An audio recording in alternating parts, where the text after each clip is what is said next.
What's going on, everybody? Peace and love, everybody. Peace and love. It's your Brozo here. And tonight we got a very, very, very interesting um, conversation. Very interesting conversation, story, etc., etc. Um, if you read my book, let me get it real quick. Shameless plug. Bicultural Living and Leaving the World of Illusions. You can go to yourbrozo.com and pick it up.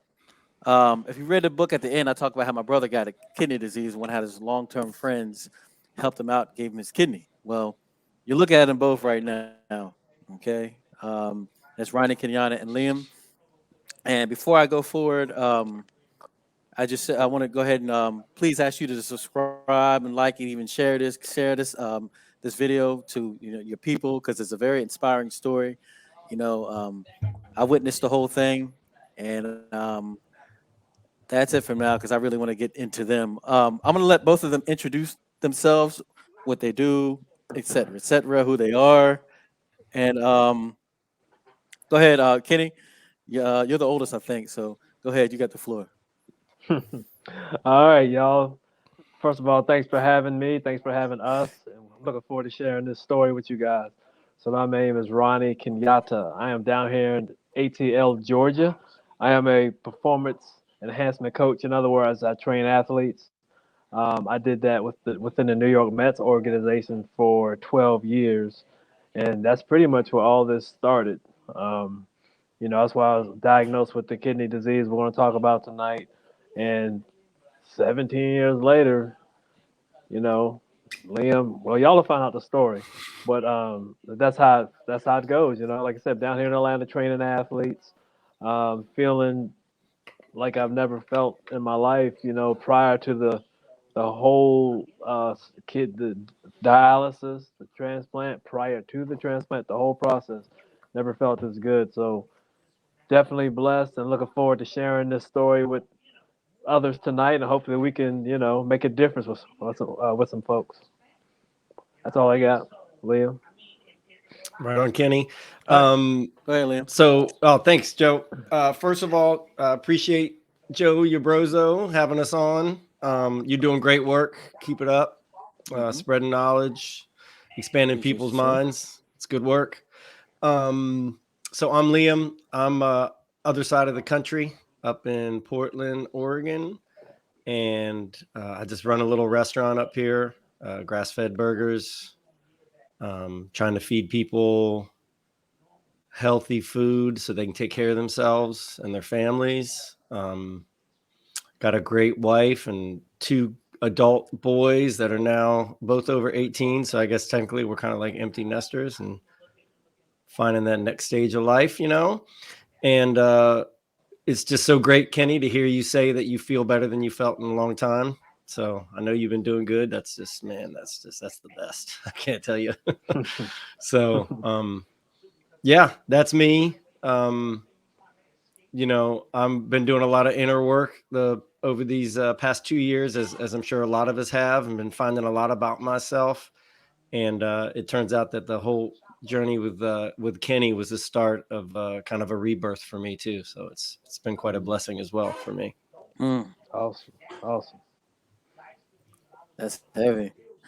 All right. So, let's go ahead and move forward. Kenny, let's go ahead. Can you go ahead and tell your story about how, the disease, et cetera, et cetera, et cetera? And you got the floor.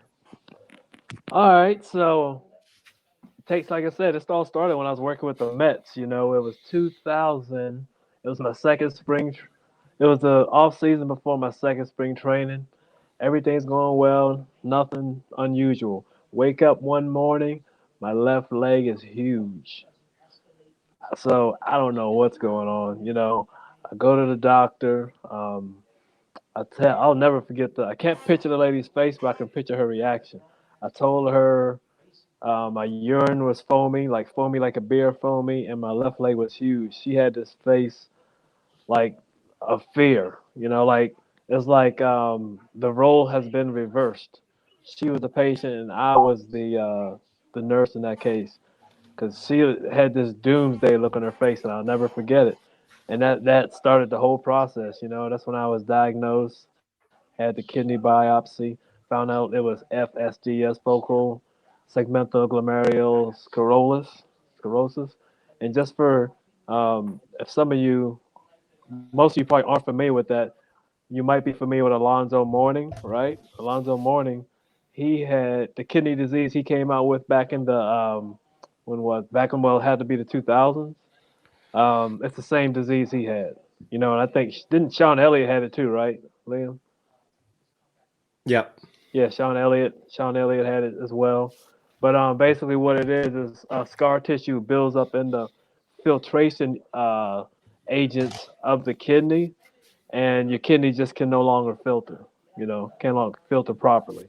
So that's the information. So like I said, second year, the second, the spring training before my second year at the Met. So I'm diagnosed. I get everything done, but I still went down to spring training and went through the whole process again. Got another biopsy. So we're trying to figure out how I'm gonna handle it throughout the season, and that's when the medication started. And it's funny because I never was a big sleeper, and once early in the process, I started feeling fatigued, and we were, being I was in AAA baseball, so we're taking these long bus trips all over the place, and I would like barely sleep at them. But um, early in the process, after long, we could have like 14-hour days, so we get on the bus and take off. I never slept so good in my life. I never slept so good in my life, and it definitely wasn't a good thing. I knew the fatigue. I knew that was part of the disease, you know. But after I started to experience that first symptom, I knew it was serious. But seeing something that earlier let me know that hey, this thing is going to be with you for a while. And I had to go to get blood work done on a regular basis. Still do today, just not as much. But and I just got to watch the numbers rise and drop, and it stayed steady for a long time. And I would say um, we were probably in we were in New Orleans, and that's when I first noticed a difference. I think that was around 2006, maybe. I would work out. I would work out and just lose weight, like literally the next day, lose muscle mass. Um, I would always, at that time, I would always walk around grabbing my arm because that's where I can tell I was losing it. I'd work out, get a pump, like you're supposed to, and then the next day I'm at the facility going, why is my arm smaller, than it was the next day? And it literally would pump, lose muscle mass, pump, lose muscle mass. That lasted through New York. And then I'm going to fast forward to my last year with the Mets, which is 2013 in Las Vegas. So we're in our last year. And the off season before that was really bad for me. Symptoms were high. My creatinine numbers were going through the roof, were rising like I'd never seen them before. So in my mind, it's like what they told me, 13, 14 years ago, I'm staring at it right in the face right now. So I remember going to my doctor the very last time, and like I said, my numbers are rising in Vegas. So I went to the doctor the very last time. I felt amazing. I was eating well, so I expected my numbers to be showing some sign of improvement. And I had the highest number, the highest creatinine level. Creatinine measures the waste of the kidneys, and it had the highest waste level, the highest creatinine level I've ever seen. So I remember going to the manager of the team. I was like, man, I can't go in today because I got too much on my head. I got to start thinking about what's next. And that was tough because when you're first in the process and going through it, people just look at you like you're fine. He's like they think everything's normal. That was so frustrating for me. I'm like, y'all don't understand. My kidney is deteriorating. I don't know what the next step is. I'm stuck here in Vegas on the West Coast. I don't know what's going on. So that was super frustrating, and so we made it through that. So that's like I said, 2013. There was a pretty significant time, like a lapse, I could say, between when I was that period in 2013 to when I finally had to go to dialysis. So I remember that yesterday. I'm sitting in a Whole Foods in Duluth, Georgia, just doing my work as I normally do, and I felt this nausea like I never felt before, and I literally had to run outside and throw up in the like if I found some grass, ran over there and threw up right there. And I'm thinking to myself, okay, this is it. So I call up the kidney doctor. They took me into the hospital, put me through a dialysis procedure. I forget the name of the type of dialysis, but what they did, they put a tube right in my stomach. And I had this huge band-aid on my stomach with the tube hanging out. And the dialysis I chose, I think the first one was the home dialysis. So we take that tube and hook up the dialysis machine to it, and fluids are going in and out through that tube. And this happened overnight. No, I'm no. Initially, I chose to go to the man. This has been a while. I apologize. I'm going back and forth right now. I think it was initially the tube through the stomach, and you do the dialysis at home. So I did that, and that was, like I said, that was tremendously challenging doing that dialysis at home. And the way this all happened, it just seemed like it was overnight. Yeah, it was a 13, 14-year process to get to the dialysis, but when it happened, boom, it was like overnight. Next thing you know, I'm sitting here with this tube hanging out of my stomach. And so dialysis was a challenge in general. I went with that process first. Like I said, the tube in the stomach, that was tough. So I was like, I'd rather just go to the clinic, because when I went to the clinic, I had to go, I think it was 3 times a week for about 3 or 4 hours. And all you're doing in dialysis is cleaning your blood. They take the blood, they remove the toxins, clean your blood, and put it back in your body. So I'm doing that, and that itself was not bad at all, except for those needles. The needles are like that long, so that was not fun. But the process itself, you Mm. just go up there and they clean your blood, and it is what it is. Now trying to work and where I was living at the time, that was crazy. Um, so I was working in Alpharetta, Georgia, and then Rex, Georgia, and traveling from Rex, Georgia. So that's 55 minutes, no traffic, doing that. And you're so fatigued because of the toxins that build up in your blood throughout the week. I just remember certain situations at work. I remember this one time we had like 3 teams in there that I had to put through workouts. I think it was 2 or 3 hours. And I literally went back to my room and didn't leave the room for like 2 days. It was a weekend, so I went in on Saturday, didn't come out till like Monday morning. That's how fatigued I was doing something that's normal to me, just a workout, putting some kids through a workout. And I'd crash on the couch at the facility, and then finally get the energy to make that long drive. I used to dread that. And then I get home and just didn't leave the room, until I had to. And that was kind of like the norm for a while, and my schedule changed. I would go, this winter was really tough. So my schedule changed. I would leave the facility. I don't know. I forgot exactly what time it was. Let's say 8 or 9 o'clock. I'd go to the dialysis clinic, get in there around 9 maybe, stay in there for 4 hours, do do the dialysis process, and I'm getting home back to Rex like 1 or 2. You know, so sometimes 3. It was brutal.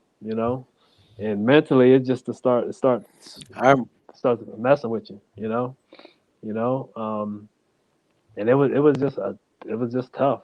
It was just tough. And from an emotional standpoint, I don't know where it came from, but I've always had this internal fear, and that's when I was in New Orleans, when I experienced that, I started losing the weight. That's when I started looking to, what is this? I started looking into emotions and Chinese medicine, and when I looked into emotions, certain emotions are attached to organs. And then, I was like, well, let me look up what emotions attached to the kidney, and it was fear. And I was like, oh, okay. So at that point, I just started going within a lot, figuring out the things I needed to do because I knew this was deeper. I knew this wasn't just a physical thing. I also knew it was a spiritual thing that I had to battle, you know. So I went back, I stepped back to bring up that point. Now we'll go back to dialysis. So dialysis, you know, I'm just doing it, you know, up until shoot around 2014, and then I was put on the list, I guess, around 2014, 2015. I was put on the list, and they told me straight up it's going to be a couple years, but you're going to be because of your health and because of your age, you're going to be a priority, so you should be okay. And so around that time, everybody in my family got tested. There was no match. You know, a friend of mine I went to high school with. She came down to Georgia. She was going to get tested, but in the background at the same time, Liam's like, you know, all right, you know, I'll let you have a kidney. So he starts to get tested, you know, and I'm thinking, you know, Irish white dude, you know, it's probably, you know, not gonna work out. So I'm still out here looking and looking. I had stuff all over Facebook, and next thing you know, the first test, Liam was a match, and we're like, okay, you know, I didn't want to get to my hopes too far up, you know, so I'm still out here doing my thing, still, seeing if people can help, and then I think it was the second test, and boom, you know, he was good again, and that's when the ball really started to roll. You know, we both had to go in and take cardiac tests, because obviously a major surgery like that is stressful. So they had to see that we both can handle it, and I think that's where I can pass it to you, Liam. Well, you know, I guess I need to get through the transplant itself. So um, at that point, you know, Liam is approved. So man, it's just you don't understand the stress, the weight, the relief. I mean, there's no words for it. No words for it. So, you know, that day, Emory Hospital, July 17th, you know, got up the crack of dawn. We all, us three, the whole family, all the people that could be down there. We're at Emory, and it went so smoothly, man. You know, I just remember going to sleep, waking up, still feeling the drugs a little bit, and just can't believe that I have a new kidney. You know, looking down, catheters everywhere, tubes everywhere, and that process itself is like that because you know you're recovering, yes, but the next day you're up walking around. You know, you got to get active. You know, so the big thing at Embry was I think they do it at a lot of these hospitals. Every time you walk around that floor, there's a bell in there. You have to ring the bell. So I just Mm-hmm. remember making that lap, ringing the bell. Everybody's clapping for you. You know, that's pretty cool. We all had to do that, and we both had to do that. Um, you know, I think we had to do it 3 times maybe. And on that last day, you know, you're just getting your education, and that's mostly dealing with your medication. You know, I'm on immune suppressant medications to this day. I take them twice a day, and every 12 hours. I need to probably take some right after this, to be honest with y'all. And shoot, at that point, got home. I was still, you know, had to recover, so I was living with Joe for a while, Zoe for a while, and that's when the recovery process really started. You know, and mentally it was a challenge because, you know, in my head I built up so much anxiety that goes back to even with the Mets, man. I remember certain situations. You know, it just really reminded me of the fear of being attached to the kidney. I remember certain situations. Here's a story. I'll never forget this story. So I always was trying to fight and educate myself on this anxiety, And every spring training, we had to have a meeting. You know, all the front office is there, the owners are there, the GMs are there. I don't do anything. I just stand there. But you know, all that I had all this anxiety built up from the previous season, saying whatever you do, you gotta stay calm. Don't no, that's not how it works. I say whatever you do, don't become nervous. Don't develop anxiety. At the time, I didn't know you're not supposed to talk to yourself like that. So I remember we're in the room this one spring training, and I'm thinking, okay, don't get nervous, don't do this. And my heart literally went whoom, whoom twice, and all this sweat just went whoom. Heart was racing. It was to the point where my stomach was nauseous. I had to step out of the room, and I'm thinking it's all physical, but this what messed me up. I could still hear the room, and the minute the meeting ended, all the symptoms went away. I'm like, dude, this is 100% right here, 100% right there. I mean, I was drenched in sweat, you know, and that's when I started, you know, working, doing my best to figure out this anxiety thing and um, how to overcome it. All this, you know, on top of you know, dealing with the kidneys. So, you know, you have the physical challenge. In my case, I had the physical challenge, obviously dealing with the kidney transplant, but also that mental challenge dealing with myself. And you know, I deal with that today in a much more positive and confident way, but I still deal with it today. Mhm. So, Mhm. you know, Mhm. I think it's a good time, a good part to go ahead and transition to you, Liam. You gonna Yeah, pass the mic to Liam? Yeah. Pass. Um, man, I'll tell you. Uh, I remember you telling me about the home uh, dialysis, and just Hmm. thinking to myself, "Is this family friendly? Can I say fuck?" Oh, I just did. Um, how fucked up that must have been, you know, as powerful as you always were physically, you know, you were always such a specimen, you know, always so strong and athletic, and you know, it was a big part of who you were or who you thought you were, you know, like for all of us, our physical appearance. And I just remember feeling when I first tested, I was like, you know, he needs that, you know. Anyway, my story, my side of the story is a little less courageous, in my opinion, um, because what Kenny went through is something that he couldn't control, and that really takes courage to face something that is completely out of your control, that literally is going to kill you if you don't, you know, get some help, and to have to surrender to the fact that you need outside help takes a tremendous amount of courage. And I just want to honor, Kenny, your journey and you doing that. I love the respect that I have for you for doing that.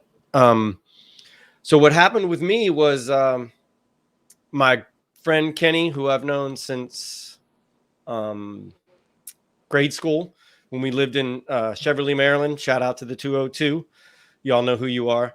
Um, and you know, we were childhood friends, and we both went our separate ways. Kenny went to Richmond, and I went to Northern Virginia. We both went to Virginia, and then we ended up meeting again in college. We both ended up at Radford University, which is kind of crazy, and became, you know, great friends again when we were at college. And then, you know, because the universe has a way of keeping you in touch with people that you need to be in touch with, I believe. We ended up circling back around when we both moved to Atlanta at different times, different periods, and reconnecting there. But fast forward a few years, and I'd moved out to Portland, and Kenny had settled into Atlanta, I believe, and was getting his he had left the Mets, and he was getting a small business going, and really, doing all the hard work that it takes to start your own fitness businesses. A lot of people know how hard that can be, generating clients, keeping clients, making people happy, crazy hours. I mean, you hear, that's why dealing with that kidney disease on top of that, just imagine that. And I did imagine that when I found out that Kenny needed a kidney. I honestly just had the same thought that Kenny did. I was like, well, I mean, I need to go get the blood test done. Cause I mean, I just need to, cause what if, shot in the dark, white dude, whatever, I had no idea it was just about blood type. At the time I was completely ignorant, this typical ignorance. I thought it needed to be some kind of demographic connection, but we're all, as Joe and I were talking earlier before we got on, this really speaks to our universal connection as humans. This is a great example of that. But I went and got tested, and I remember sitting there, and the nurse, she did this little. She's like, "What blood type are you?" I'm sorry. This was the second when I traveled to Atlanta for the final testing. I walked in, and she goes, "Hey, it's Liam," and I'm like, "Yeah." She's like, "You're the O positive," and I was like, "Yeah." She was like, "That's the universal blood type. That's really good news." And right at that moment, it hit me. Oh shit. I'm going to be a match, like 100% match. And immediately I was like, well, I'm going to do this. This is happening, and Kenny didn't know that they weren't going to tell Kenny that I was a match. It was up to him. It was up to me to tell him, or I could remain anonymous, but he knew I was testing and everything. So I couldn't wait to call him. I think I probably texted him and tell him, and I could just tell he was ecstatic. But that fateful day in July 17th, when I gave up custody to my left kidney, you're right, kidney, and deeded it over to Ronald Kenyatta Coward, was one of the best days of my life. Outside of my marriage and my 2 children being born, it is top 5 best days of my life. And the reason is because it didn't take any courage from me. It was something that I chose to do, that I had an opportunity to do. And that's, for me, is what made it an honor to be able to do it, and I feel like there's a higher power that made it happen, and I was just a vessel literally for somebody else's ability to continue to experience, this realm where we are right now. And I couldn't be happier with it. Like I've never been healthier myself. And it has not negatively affected me at all. In fact, it's positively affected me emotionally and spiritually. Led me to deepen my relationship with Kenny and reconnect with Joe and Kenny's family, their mom and dad, who are just wonderful human beings, and Joe's wife and kids, and Amir, who I got to reconnect with, who's my boy. He used to come and hang out with my kids. So it's just been such a great experience. I just can't, it's just not the type of thing you could ever plan. It's one of the beauties of life. And I'm just full of gratitude for it. Honestly, I know it seems kind of weird when I say it, that when I talk to people they're, oh, you're so great, and you did this, and I'm just like, yeah, I mean, it's cool. I mean, I glad people appreciate it, but I just don't feel like I did that much. I just felt like it was supposed to happen. Does that make sense, y'all? Oh yeah, definitely. 100%. Yeah. So it's been 3.5 years, because it was 2018, right, Kenny?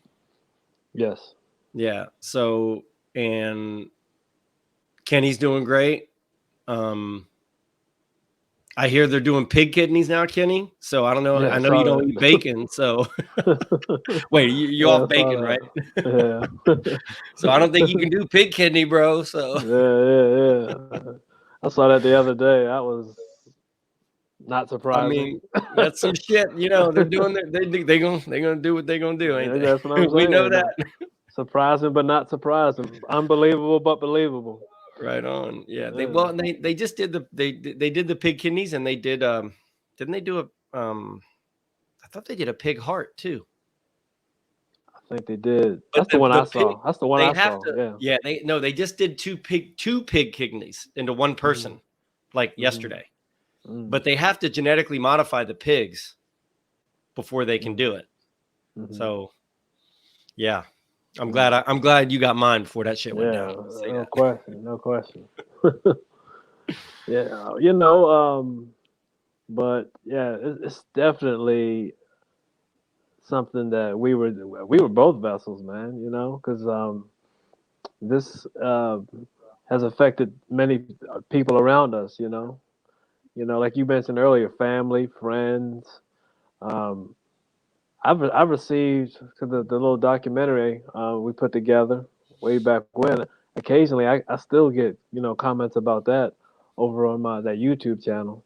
So I think this was something I was meant to go through from a spiritual perspective, dealing with the challenges, the anxiety, and all that stuff. That this is part of my journey, but obviously you were the main connection. 'Cause like you said, I don't believe in coincidence. There's no way I go to RAF and you pop up there and we reconnect, and I go to Atlanta, and you go to Atlanta, I go to Atlanta. I mean, it was the universe lined it up, and this is how the universe works, because we're here. This is a test at the end of the day. This is a test at the end of the day. We're, in my opinion, we're all born with gifts, and part of this journey here is to find out what your gift is, maximize it, and find out how you can get back to the universe. You know, so if this is part of that, then hey, so be it. You know, Kenny, it reminds me of a Rumi quote. It says that you are not a drop in the ocean, you're the ocean within a drop. You know, and Amen. it's just like we're all one, man. You know, we're all just and we're all looking for the same thing, and you see so much and the way we get there, and the inspiration that I feel like when I read your book, Joe. I felt how inspired you were by the what Kenny and I went through, and I mean I could just feel it when I read the book. It was real. Um, and I hope when people read your book, they feel it too, right? That they feel that there's no need for all this bullshit, man. It's Nope. it's also fake, you know, Yep. and and the universe doesn't really give a fuck what Hmm. you think. you know it has a plan for you. you better, Yeah. and you're gonna go with it or you're not. Yeah. Exactly. Yep. Yep. Yep. Yep. Yeah. Like you said, it's so fake, man. We've been Yeah. Go ahead. Go ahead, Joe. You better say something. No, no, you got it. You got it. Oh, No, like no, go going. ahead. You got it. We So got a much. slight delay, so Oh, okay. Okay. Just saying, like going back to Leon's point about things being fake, and we've been programmed to be here where we are. We're dealing with this. hmm There's so many fake aspects of life. Where do you start? Social media, the TV. We start with the TV, in my opinion, but TV, social media, these things that have been given to us Fucking for podcasts. podcast, given to us, bamboozled, brainwashing. We've been uh, programmed to think this stuff is the new norm, you know. But all we're doing is getting away from um, who we are as people, and the fact that we are one, like you said earlier, you know. And just as quick, just as this has happened to get us away from our nature, our oneness, we need to start turning that around, you know, and bring it back to just hmm love and you know existing at that high frequency. Yeah, it was the first time I ever experienced it, Kenny. I've been, I can tell you the moment that they told me that I was able to donate the kidney, right? Mm-hmm. It was the first time I ever experienced God. Mm. Do you know what I mean? Like, Mm, and not like that's what deep. I mean. What I mean precisely is it was the first time that I ever felt there was a higher power at work, Mm. right? Mm, And because there was never, I didn't even have it was not a thought of yes, I'm going to do this. You know what I mean? It Mm-hmm. was almost as if it was preordained. I didn't choose it.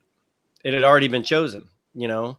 And I didn't think and go like, well, mhm, and I didn't, and it really pissed my wife off, you know, Allison, because Mm-hmm. I didn't talk to her about it. I said, yes, definitely. And I called you and told you, yes, definitely. So there was no going back. You know what I mean? I mean, there was, but there wasn't. Um, and so that upset her because she was like, oh, this is a big decision. But, you know, and understandably, she's my life partner. That makes sense. But it was the first time that I ever, and it, the person I was 3.5 years ago is dead, Mm. you know, Mm. um, and needed to die. And that was Mm. like the first cut to the dying of my old person, my rebirth. It really Yeah. was such a huge part of it. It's really crazy, and it was, but that's how it was supposed to happen, you know. That's the key. Yeah, That was mhm, it was definitely mhm, we were supposed to we were both us two specifically, but everybody else who was also affected by this. You know, we were meant to go through this challenge, get to the other side of it, and experience, get closer to who we are. You know, who we truly are. That's the way I look mhm. at it. And because yeah, there was something Yeah. funny for me is I never really was worried, believe it or not, about getting a kidney. I can't say I was because I just for whatever reason I never really stressed about it. I just felt it was going to Mhm, come. Maybe it's because what they told me in the beginning. It's going to be a couple years, and it was around a couple years. When it happened, I think it was a year and 4 months. But they said a couple years, so I was just okay. What's going to come? They told me because of my age and my health, but but that calmness, I think it was deeper than the medical side. It was just something along the lines of what you were talking about. You yeah, know, you know, you're going to get to the other side of this, and when you get to the other side, you better do the work. You know, yeah. and mhm, that's where I am with it to this day. To this day, mhm, putting in the work, spiritually, financially, mhm. mentally, putting in the work. Right on. This is like and this is the main reason why I set up this podcast is because no matter what, I don't care race, gender, whatever the case may be, we're all living. I'm gonna keep on saying this. We're all here in this third dimension, dealing with this stuff, dealing with this our reality now. And the good thing is that some of us all get it, you know, or we're starting to get it, and we want to learn to get it. You know what I mean? Right on. That's Mhm. that's where humanity is going right now. You know what I mean? That's where humanity is going right now because you got to think about back in the day when they talk about the golden age and the way that people were thinking and dealing with life. And we're coming to the age of Aquarius. We're at this time again, so of course there's going to be this great awakening, and regardless, we're going to be able to. Some of us are going to be able to start to ascend, and be those great individuals, you know what I mean, to tap in self and become the great individuals that we need to be. And also, people like us, we're teachers. Even though we're learning, we're teachers. You know what I mean? Because we're able to express and articulate this experience and help others. You know what I mean? Mm-hmm. So Mhm. that's my thing, man. The interesting thing is that, as my brother said, everything that they're talking about, I was right there. I witnessed it. I saw him driving home from 55 miles, going to dialysis and having cut arms, and sometimes wouldn't stop bleeding, being tired. Man, I saw all that stuff, and I'm like, I told Ken, I said, man, I don't know if I could have done that, man. You daggone Hulk Hogan times 20. You you the man, man, because that stuff that I saw, it was treacherous, man, and it it was difficult seeing a family member go through it. But on the flip side, seeing this story happen, um, and seeing the outcome was amazing from the the outside looking in. I applaud both of y'all, man, because Liam, even though you say it didn't really take courage, but I mean, getting cut up and all the stuff that goes along with it, man. No, nobody wants to do that. What I'm saying? Mhm. You rather be, Mhm. home fishing somewhere. You know what I'm saying, and watching, goddamn Netflix. But Yeah, I know. I'll tell you know you, what I Joe. mean. But It's you. it's hard. It's hard to articulate that for people. You know what I mean? Because I know Mm-hmm, it can come across as like me trying to be artificially humble. You know what I mean? And mm-hmm, mm-hmm. it's not. I just it's that moment, and it's that moment that I was talking about when I first experienced God, because I didn't feel like I had a choice, you know, and it Hey, was I'm gonna. just go ahead.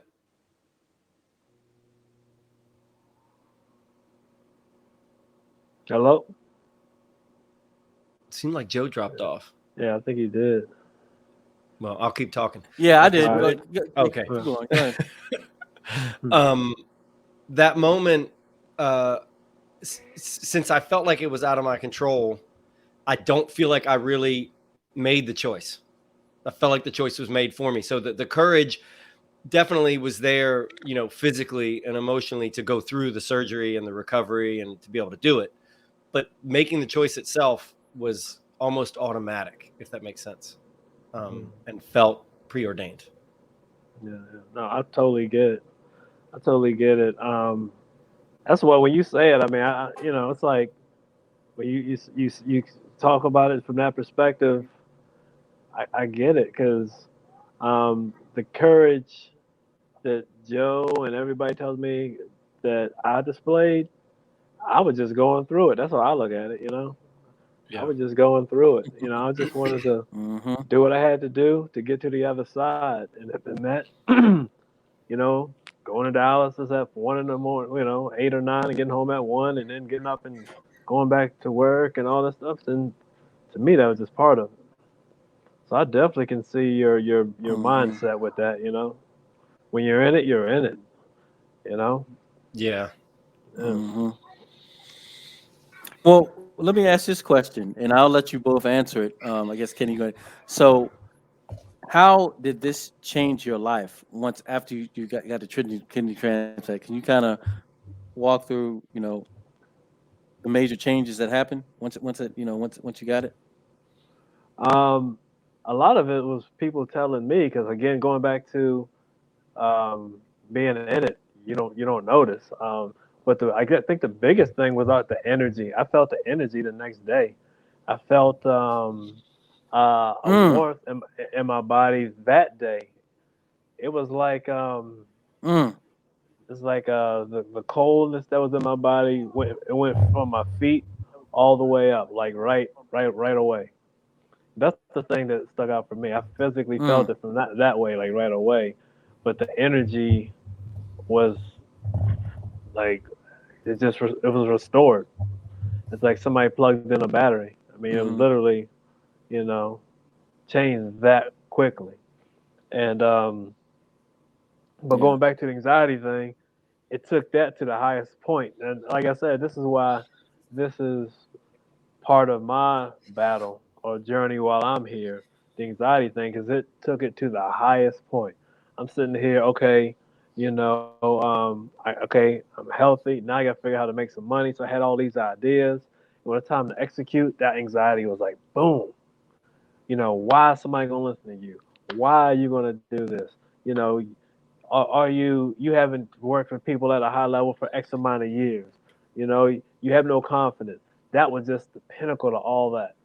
So at that point, you either give up, Mm, or you just figure out what exactly has to be done.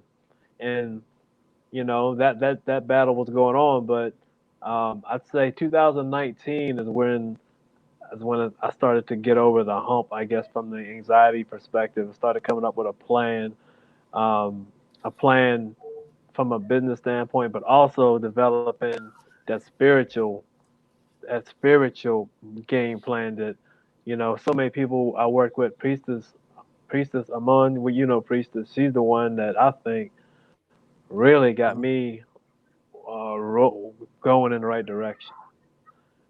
She really got the ball Mm-hmm. rolling. I still love. I said whenever she's on YouTube now, I always watch. I watched her yesterday, and then listening to other Mm-hmm. people's their journeys. Listen to other people's journeys and taking advice for them.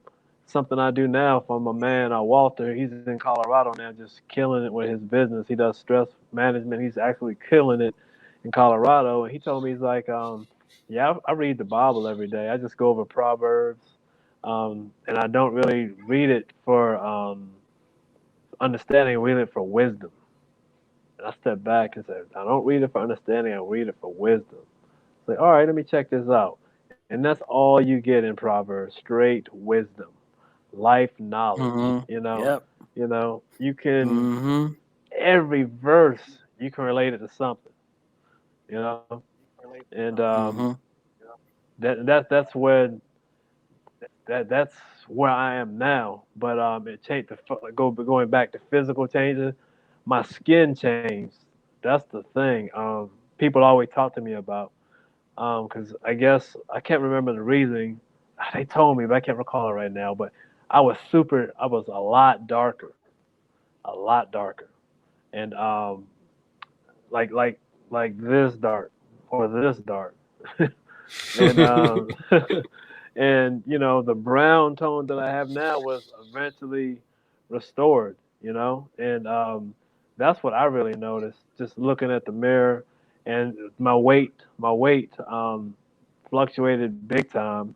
I weighed more when I was first after dialysis. I was low as 145 pounds, and I was there for a long time. And then it's like overnight. The only way I can, this is just my opinion, but it's just like whatever connection was lacking between protein synthesis, my kidney, and my body, it all somehow linked up or came together. Because eventually, I think it was sometime last year, I finally started putting on weight, and I was up to like until I had the flu recently. I lost weight, but up until that, I was holding 175 on a regular basis. And I haven't seen that since prior to the dialysis when I was with the Mets. I don't think I'd been that heavy and that strong since that time. And I think the physical changes that I mentioned, but also the mental changes. Those are the main things that affected me. Those are the main from the Well, let physical. me kind of. Mm. Go ahead. Go ahead. No, go ahead. Go ahead. Go ahead. Go ahead. Okay. Yeah, Oh, like I I was just going said. to say that here's a key point that I know there's a slight delay, so but Yeah. the key point that on even a scientific level, it's like because of the way everybody is on the planet, you got different blood types and everything, and O positive as we is, it's like the original Negroid race blood, right? So you look at Liam and you look at Liam, you'd be like, well, how in the world does he have O positive blood? But you really got to think about it, is that through time, all of us humans have, intermingled, genetically. So somebody like Liam, even though he might not be melanin dominant, you know what I mean? It's obvious in his blood type that he has a part of that originalness in him because of his O positive blood. He might be not the darkest person, but still he still has that is that why is that why you can dance just a little bit? Do you think it is? I ain't say too much. I said, is that why you dance a little bit? Don't get don't get all No, excited. you ain't gonna go to my head, Joe. You ain't going to That's my why he head. like the Beastie, Hey, yo, my that's why he folks like the stayed. Beastie Boys so much. Look, my folks stayed away from the Neanderthals, man. That's all it was. Way back when. Well, I think it's more like I think it's technically speaking, I think one of your Neanderthal folks linked up one of the Moors, and Could have been. Yeah, over there in Spain. That's right. y'all black Irishes. That's right. Yeah, you Original black Black Irish. Irishes, because Oh you're yeah. Irish, right? Yeah, Yeah. totally. Yeah. Mm, I mean, that's real Um, talk. If you go back in the history, a lot of original inhabitants there were Moors, and the Moors were all over the place. But go ahead. mhm, Um, how did your life change because of this? um, I mean, physically, my life didn't change at all. Um, I mean, well, it did in some ways, insofar as it made me acutely aware of the transitory nature of life. You know, it's the closest thing that a Mm-hmm. healthy or somebody not in an accident can have to a near death experience, because, um, Mm-hmm. it was an experience of, for me, of being a part of keeping somebody else healthy and alive, right? And Yeah. experiencing the opposite emotions of his family, like of you and your parents and his nephews and nieces, the joy of them knowing that he was going to be around and he was going to be healthy and he was going to have the opportunity to do all these great things, right? The opposite side of that would have been if he hadn't gotten a kidney and he wasn't able to, what that would have been like. So Mm-hmm. it's kind of like a duality Yeah. situation where you can experience the negative side of the duality by being a part of the positive, right? So Mm-hmm. it gives you Mm-hmm. perspective. And but spiritually, it had a tremendous effect on me. Um, and it opened me up in a lot of ways to a lot of the things that Allison's been into for a long time. Joe, that she's all the stuff that she's into. Y'all talk about all the time. Um, it allowed me to open Mm-hmm. myself to a lot of that stuff, because I finally did have an actual spiritual experience, which I hadn't had before. That Mm-hmm. feeling of knowing Mm-hmm. God, or Mm-hmm. having God touch you, had never happened to me. I'd been an Mm-hmm. avowed atheist and proud of it, for a long time. Um, and I mean, I still believe that God is subjective, and not objective, obviously, and we all get to experience God in our own Mm-hmm. way. But that definitely was Mm-hmm. something much greater than us, than I, that intervened in this situation, and mhm. that is Mm-hmm. fucking powerful when you have never experienced it before, Mm-hmm. and you can't really explain it, and Yep. you Yep. can't really, it's why people have a hard time explaining, alien abduction, or near death experiences. Yeah. It's just something that's just, you just Mm-hmm. know, Yep. you just go through. So Yeah. that's it. Spiritually and Yeah. emotionally is the main way It's it's affected me. interesting. Yeah. It's interesting because like y'all both went through a reawakening. Y'all both went through a transformation. Literally. That's what and you did that, but also that was your opening for Liam, for you to for Liam, for you to become conscious as well. You know what I mean? That knowing you knew about a lot of the subjects, but you never. I don't think you were really completely engaged. But it seems like now, if I were to take the Liam now, going back 2 or 3 years ago, it's like you're a completely different person. When it comes to the way your outlook is and the way you're trying to do healing work and getting yourself straight. It's very admirable, to see, be able to drop the pride and the ego and be like, man, what I'm saying, I'm starting back over again. You know what I'm saying? So I applaud both of y'all. I applaud both of y'all. Yeah, Joe, there's and Kenny too. I think you can probably speak to this too, Kenny. But I think, Kenny and I, we were on the same page with all this shit, um, back like in 2005 area, when we first started hooking back up in Atlanta and talking shit, and Mhm. we both watched Zeitgeist and all Mm-hmm. that good stuff. I think the difference for me now is that Mm-hmm. I've made the connection to the spiritual aspect of all that stuff. You know, Mm-hmm. um, Yep. that that all of that stuff is able to be, all those curtains are able to be, or shrouds are able to be in place because of the lack of spirituality that we have as a race, you know. um Mhm. Yeah, yeah, and yeah, that, yeah. and the furthering that connection away from spirit, getting us further away from our source, Yeah. is a really, is just, it's Mhm. powerful. And it's why we've seen what's Mhm. happened over the last 2 years, man. It's why we're all just Mhm. in amazement at the number of people that are willing to put their trust in these gods on earth, um and think that they have their best Mhm. interest at heart. It's scary, Mhm. um but it's also encouraging in a lot of ways, because there's a lot of people, like we said before when we were talking earlier, about they having to switch the narrative because too many people was waking up. Yeah. It's true, it's happening. 100%. Mhm. And so, You get know, ready for the next I- thing. Yeah. yeah.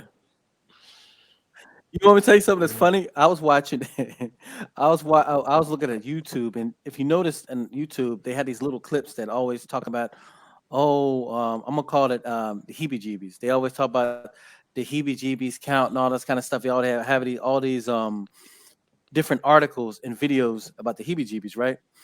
And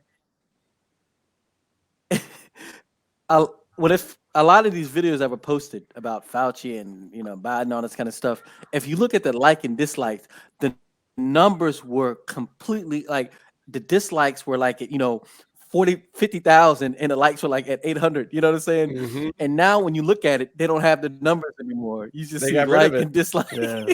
because Yep. you can see, yeah, exactly. They got rid of it, because you know this when you're starting to get to the point, like we said, the golden age, and people are starting to wake up, man. You got to do what's going on with this, with this thing right now, is they literally are trying to step in between the people that are trying to get the source and stop them at that barrier. You know what I'm saying? And Hmm. in the blood, you know what I'm saying? They're using in the Hmm. blood to stop you. Man, and Yep. that's a tough thing, but that also shows how what's the word? How frightened they are. You know what I mean? How how kind of this is their Hail Mary. This is their Hail Mary. Literally. This is their Hail Mary. You know, this is the first of the final. No, this is the Hail Mary drive. You know, what I'm saying, like 2 seconds, like on the clock. But Hmm. yeah, man. But but yeah, man. But this is the interesting thing is, like, we already talked about this. Me, Liam, and Kenny. We're gonna keep on, and just like they talked about, they are on a whole. We are, I guess, we are on a next level when it comes to information, just the things that we see, and we're pretty much all vibrating on the same level when it comes to um, current events, history, et cetera, et cetera. So we're gonna keep on keeping these talks going. We're gonna keep on talking about different subjects. You know what I mean? So you're gonna see these jokers. If we can see these jokers at least once a month. So keep your eye out for the Blood Brothers. That's what the name of this is. Because Hmm. what I'm saying, I for like you to that. make that connection. Yeah, y'all are Blood Brothers for real. But if y'all Yeah. have any Hmm. parting words, anything? I know, Liam, you want to give a shout out to your company. Kenny, you want to talk about your business, whatever? Go ahead, Kenny. Yeah, I'm down here in Atlanta training athletes, y'all. I specialize in baseball, and I'm really getting into softball right now. I also do general fitness. I am out in Alpharetta. You can check out my website to learn more about me at rkstrengthtraining.com. If you're in Atlanta, come on through. I train online as well. So if that's something that interests you, go ahead and contact me, and we can get the ball rolling. And I also, what I've been through with the anxiety thing. Kind of my way of giving back is I do cognitive behavior therapy, mostly with athletes, but I would really like to get into the general public as well, because I know so many people deal with it, and I really take pride in, I call it the habit and routine building program that I put together, and I've seen a lot of results from young athletes and older athletes. So if that's something that might interest you, please, like I said, reach out. And the parting words, You know, I told you my journey. But I want people. This might be a little off topic. I want just start asking why. Just start questioning everything. You know, this is kind of going towards we are talking about current events and the heebie-jeebies and like Liam said, whatever the next chapter of this movie is. You know, just ask why, folks. Question things. You know, I'm a part with this.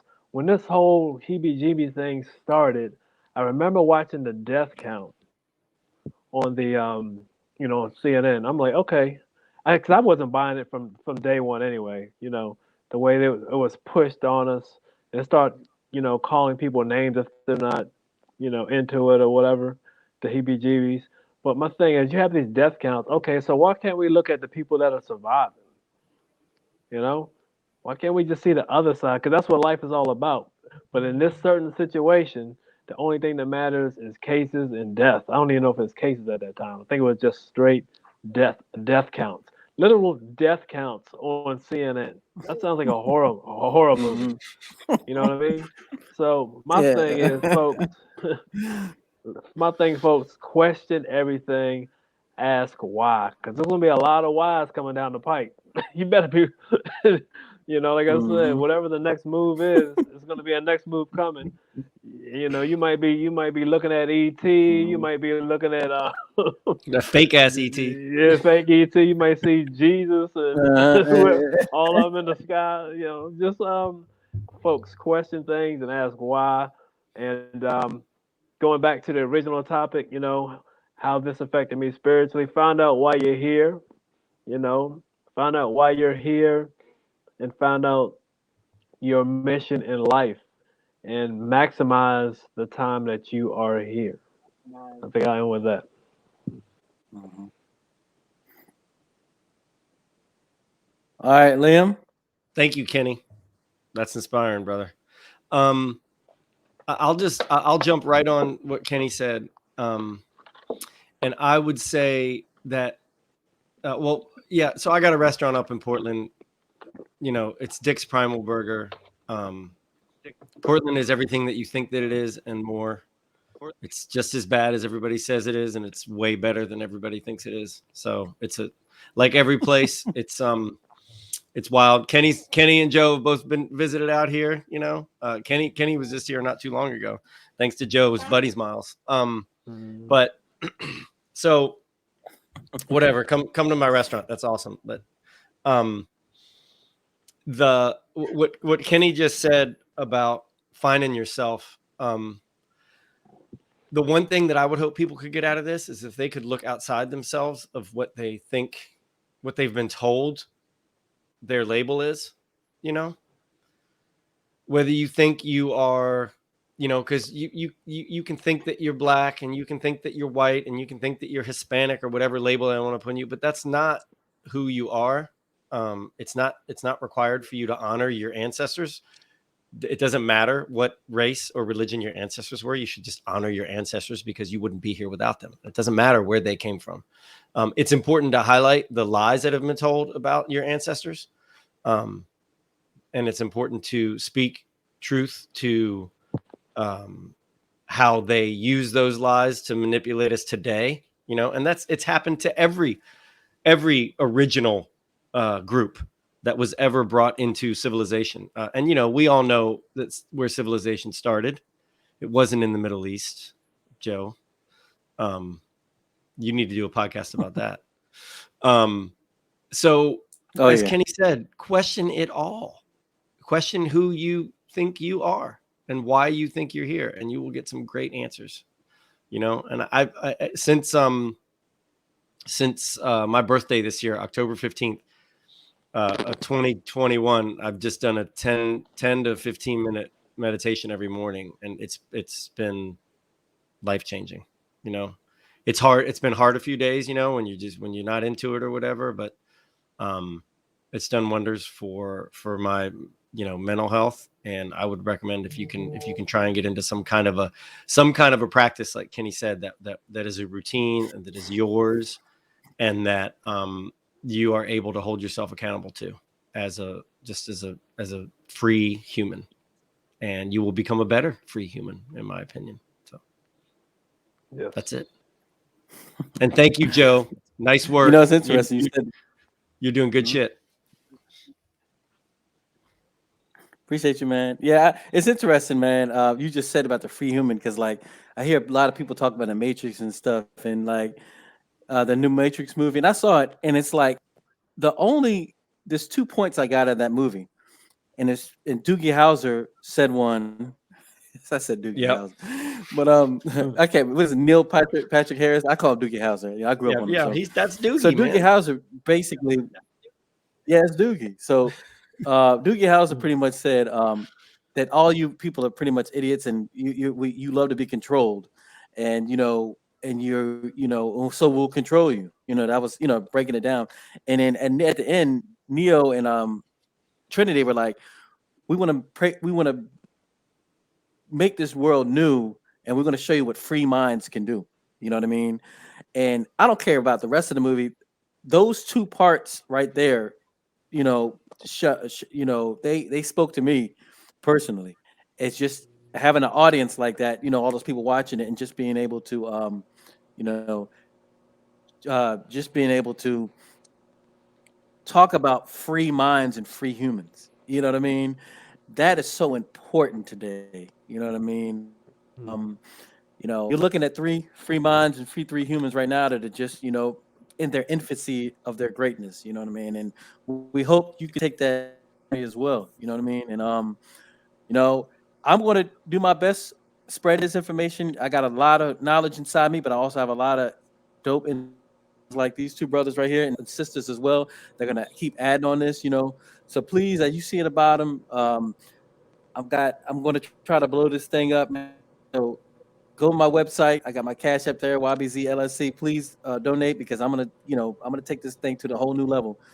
Follow me on the Polka Dot podcast and Yourbrozo IG. I'm on all of the everything. So on that, if there ain't nothing else we want to say, man, we're gonna close it on out until next time. And Liam, yeah, I got a whole slew of people gonna be talking about stuff like that. You were talking about origins and all that stuff, man. So it's believe me, I gotta cut it down. Like I got a lot of stuff and dope people coming, man.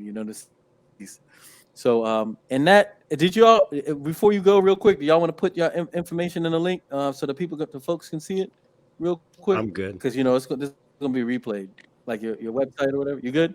All right, Kenny, you want to do that? I'm good. You good? Okay. All Yeah. right. Well, besides that, man, what I'm saying, we're gonna catch the Blood Brothers on the next site. We're gonna be talking about something even heavier. So thank y'all for watching. This is Yourbrozo on the Polka Dot Rabbit podcast. Please follow, subscribe, and like. And that's it. Love you Peace. guys. Love y'all. Peace. All right. Love you too, bro.